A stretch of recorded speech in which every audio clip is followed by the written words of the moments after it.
Kaip dažnai mes gyvenime nematome paprastų dalykų. Ypatingai, kai užsidaro vienos mūsų gyvenimo durys, mes visiškai nenorim pastebėti, kad jau kitos durys į laimę atidarytos. Mes tiesiog nenorim perkelti savo dėmesio visiškai kitur. Mums atrodo, kad būtinai turi būti taip, kaip mes įsivaizduojam. Ir labai dažnai mes savo laimę, tą laimę, apie kurią mes galvojam, įsivaizduojam ne taip, kaip iš tiesų turėtų būti.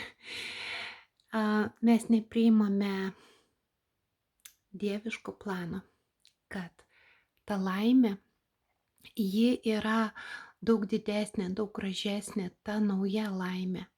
Mes vis laukiame, žiūrime, nusisukę į tas duris, kurios uždarytos. Į tas duris, kurios uždarytos duris, gyvename jų prisiminimuose, mes gyvename neišgyventose emocijose arba labai didelėse išgyventose emocijose.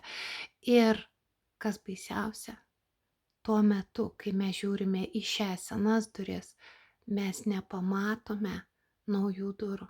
Ir kas atsitinka? Mes nepamatę naujų durų, nepamatome naujų galimybių ir nepamatome naujo gyvenimo, apie kurį ir svajojam.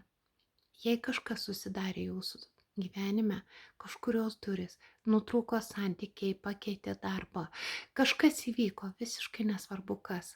Atsiminkit, tai nauja galimybė gauti kažką, apie ką jūs, būtent jūs, savo mintyse kažkada užsisakėte.